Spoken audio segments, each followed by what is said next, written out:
following is a production of Cary TV, the Town of Cary's government access channel.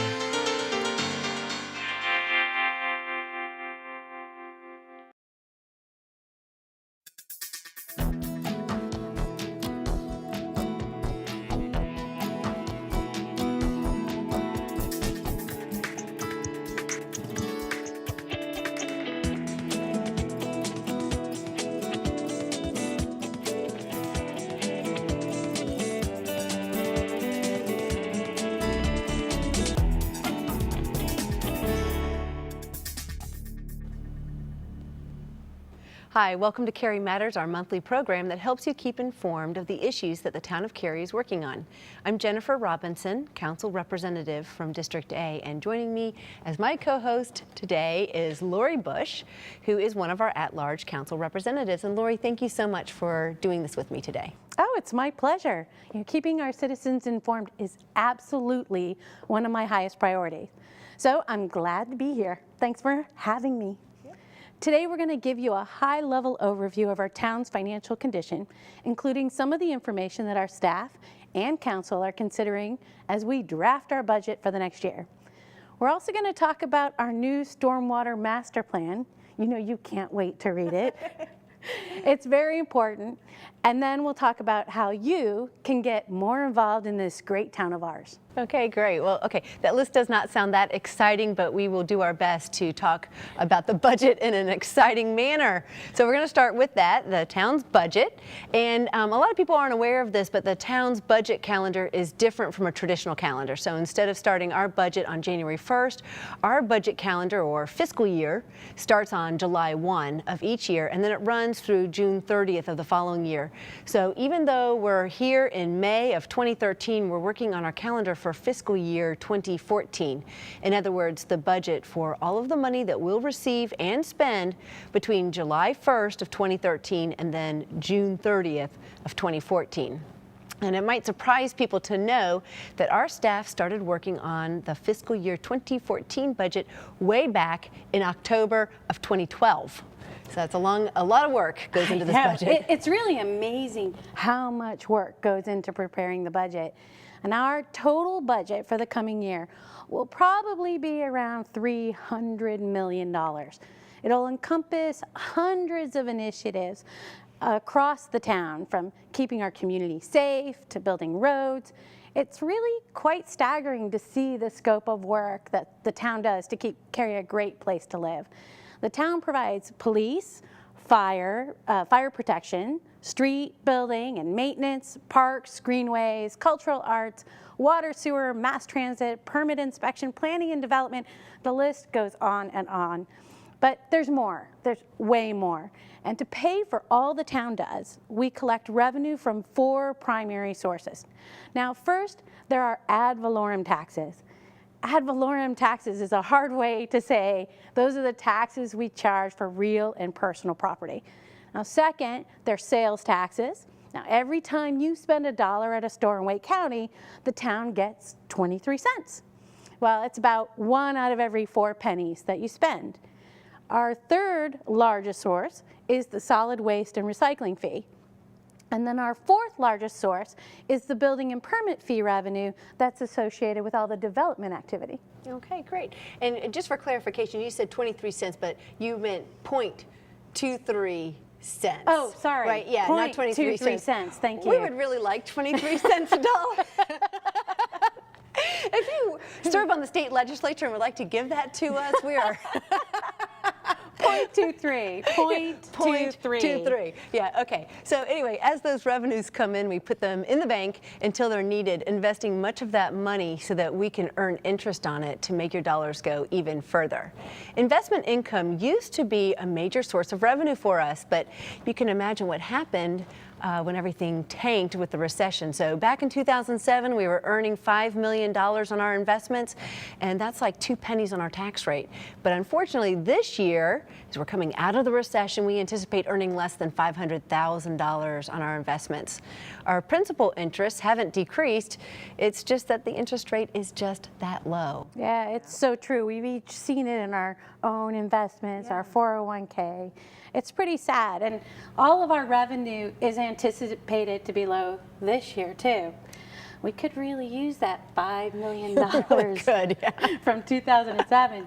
Now, our ad valorem taxes, remember that's the real and personal property taxes, are likely to increase less than 3% when it used to grow by an average of 6 or 7%. And our building and permits fees are low too. So back in the day, we used to receive about $6 million in fees. But this year, we're hopeful to get just over half that amount. The only thing that's really picking up is our sales tax revenue.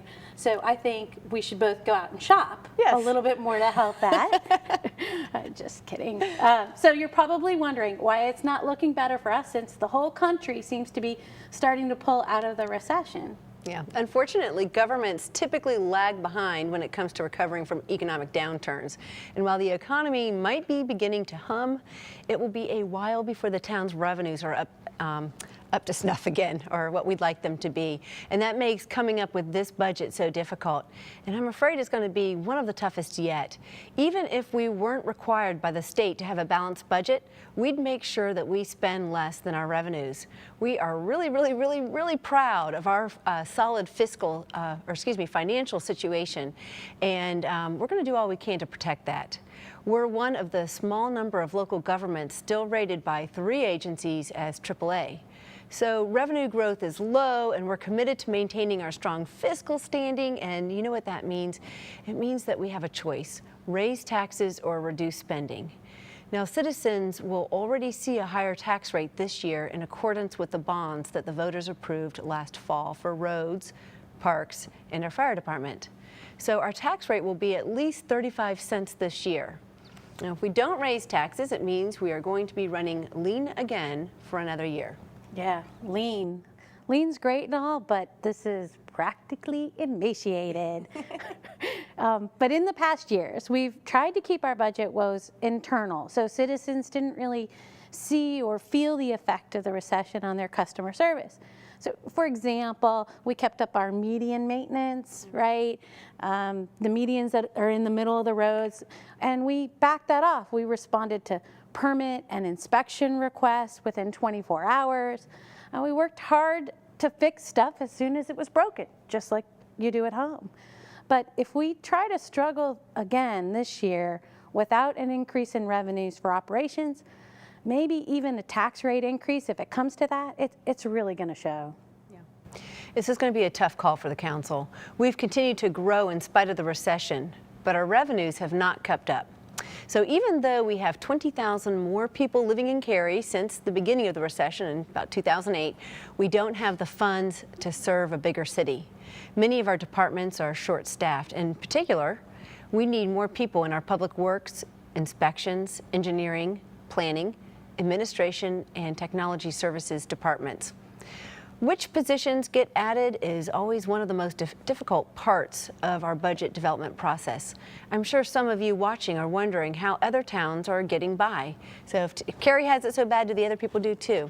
Well, most other towns use more employees to run their towns and charge a higher tax rate to their citizens. For example, Cary will have an average of about 8.2 employees per 1,000 citizens.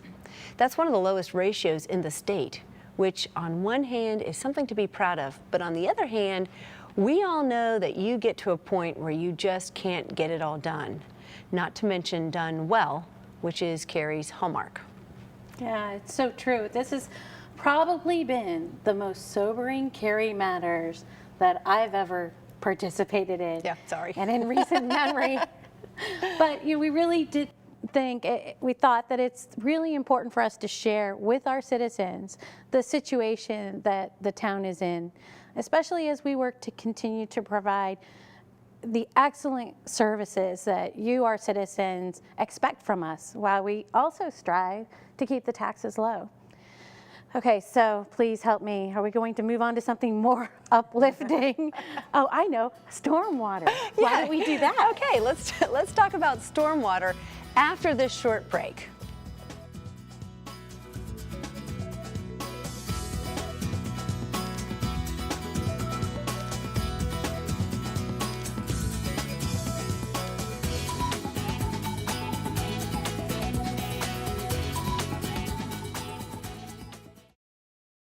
So, I'm kind of new here, but I've noticed a trend. My human does this funny thing where she goes around and gets all my toys, and then she hides them in that basket by the door.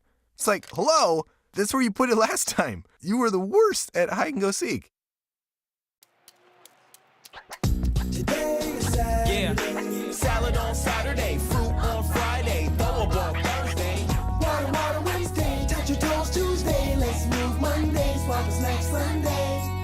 60 minutes of physical activity a day and eating well can help get your child healthy. So keep them active and eating well every day. Get ideas, get involved, get going at letsmove.gov. That's letsmove.gov. So, I got this new family, and I don't know what it is about this one, but she can't seem to put down that toy. Oh, and she even talks to it. Who's she talking to? Her mom? She talks to her mom a lot.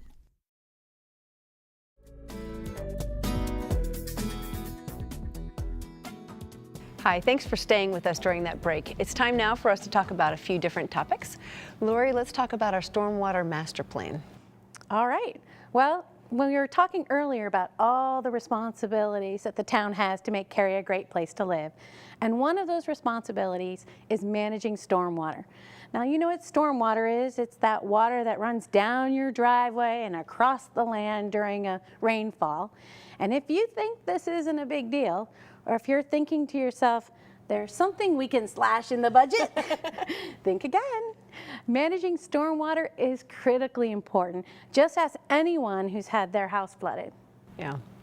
Or someone who has seen massive erosion on the banks of the creek behind his house. Over the last 20 years, the town has provided consistent leadership in stormwater management. From the use of our urban transition buffers, that's those beautiful wide buffers along our creeks and streams, to robust inspection of those ponds for stormwater, which have also a fancy name. Those are called the Best Management Practices, or BMPs.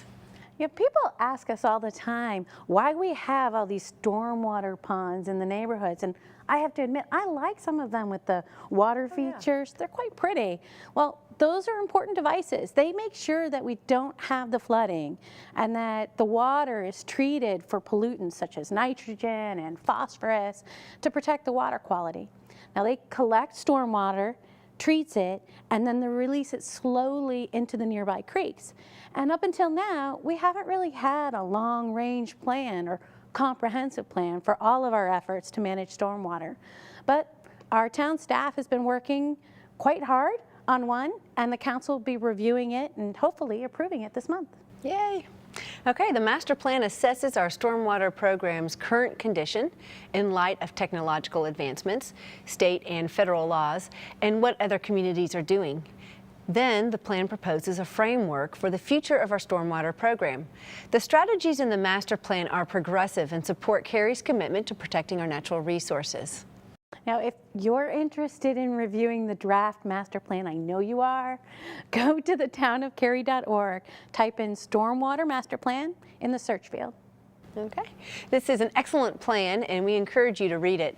Being informed is just one way that you can get involved in our town. Another way is to serve on one of our boards or commissions. Yeah, the volunteer community in Cary is quite amazing. And I served on a board and commission. And did you serve on I did one as well? See, there you go. The town council and staff, we really rely heavily on the input from our citizens. And each month, hundreds of you come to Town Hall to serve on various advisory boards. Now, if this sounds like fun, listen up. Our application period for our volunteer boards and commissions opens on May 1st and runs through June 30th. Now, just go again to the town's website and search on boards and commissions and you can get more information. Now, this year, we'll be appointing over 25 community-minded people to open positions in the various boards. That's the Planning and Zoning Board, the Public Art Advisory Board, that's one of your favorites, I know, Parks, Recreation and Cultural Resources Board, Environmental Advisory Board, the Information Services Advisory Board, Zoning Board of Adjustment, and the Economic Development Committee. And if you're watching or you have a teen at home, get them involved too. You can have them join the Cary Teen Council. They don't even have to run for office. It's a great way to volunteer, have fun, make a difference in our community. It's an award-winning program for kids from 6th grade to 12th grade. And this year, do you know how many kids we have? It's 730 teens on the Teen Council. Some of them are even on our other boards and commissions. So applications for the Teen Council are also available on the website, and they start in the month of June. So search for the Cary Teen Council on the website. Yeah. And we can personally recommend it, as we both have teens On the board. Teen Yeah, Council. they love it. They absolutely love it. Okay, 730 teen volunteers. That's amazing. Add to that list, and you can see we gather valuable input on an extremely wide variety of topics. So, okay. After this break, we're going to talk about what's happening in Cary during this month so you can be involved and included.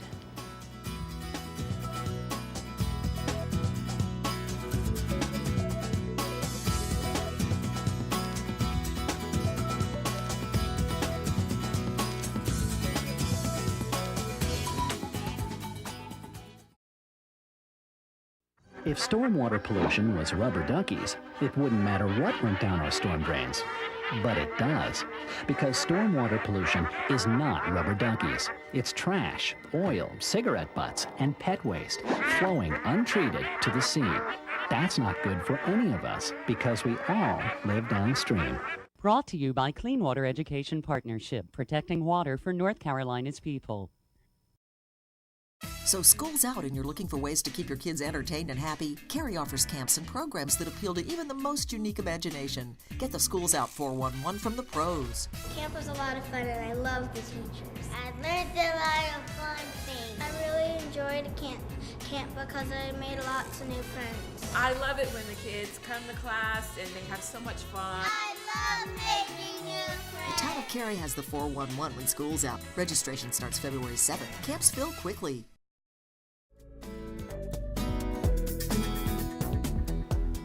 Okay, we're back. In this final segment of Cary Matters, we want to talk about what's happening in May and how you can be involved. And I'm sorry, I'm laughing. We're having so much fun talking here. May is hot, hot, hot, and we don't mean just the weather. The Cocoa Booth Amphitheater cranks up with the Summerfest series by the North Carolina Symphony. And this is also the month that you should be buying your tickets to some of our other great concerts, like the Lumineers, Passion Pit, and Harry Connick Jr. Yes, you heard it right. Harry Connick Jr. Wait, I just need a moment. And for the record, it is, say it, it's your birthday. It's my birthday when Harry Connick Jr. is here, yes. Do you think it'll happen? I think he will sing to you. I hope so. Oh, be still my heart. All right, wait. I'm better. So downtown will also be hopping too. Harry Connick Jr. is not coming downtown. He'll be at Cocoa Booth, but downtown we'll have concerts and plays throughout the month. And the farmers market's there every Saturday as well. And Town Hall is downtown, so while you're downtown, stop at Town Hall. If you're looking for something to do on Thursday nights, you can come and see us in Council Chambers. Yeah, that sounds like it's fun. entertaining. It is. Almost as good as Harry Connick Jr. Almost. Now on May 2nd and the 16th, we'll have committee meetings. And then on May 9th and the 23rd, we'll have our regular council meetings. Okay. And there's one really special new event we tried to do last year downtown, but the weather wouldn't cooperate. So we're trying it again. On Friday night, May 10th from 5 until 8, we'll be hosting our first Cary Night Out, which will be our community-based celebration of and focus on safety. Yay, safety. Okay, in the past we've done this as part of the National Night Out event in August, but no more. While Cary Council members will continue to join our police officers at neighborhood-based events upon request during the National Night Out, we're going to move the community event to May in hopes of better weather and to provide an additional focus on staying safe. Cary Night Out will be on Academy Street across from the Cary Arts Center. Kids can explore safety vehicles of today and yesterday. That will be very, very, very cool. See K9 demonstrations and enjoy a fun zone. That's right, fun zone, so don't miss it. Beer goggles and a crash simulator will be available for adults to experience. Beer goggles? That's what I said, beer goggles. Beer goggles. Yeah, For those of you who've never had beer goggles and would like to see what it is, you can experience that. And the Town of Cary police and fire personnel will be on hand with information on town safety initiatives and to register citizens for free home safety inspections. Wow, that sounds great. It does sound fun, actually. I'm going to come down. I was a little dubious when they first said, oh, it's going to be so fun, That's safety. because they didn't say beer goggles. Well, like the rest of this show today, this is a high-level overview of what's happening in Cary, and there is so much more. So you can find out about all the other events and get the latest updates by visiting the calendar section on the town's website at thetownofcary.org. Great, and just so everybody is clear, it's beer goggles will be at that safety. There will not be beer. So just want to make sure everybody's clear on that.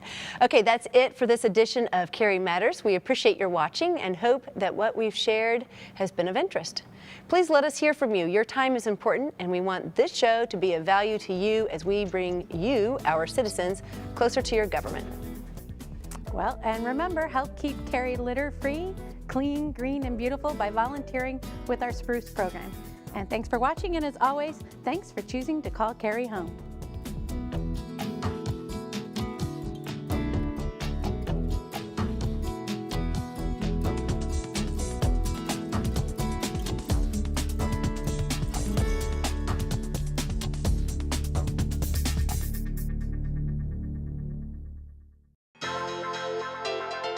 This has been a production of Cary TV. Visit the Town of Cary's website at townofcary.org.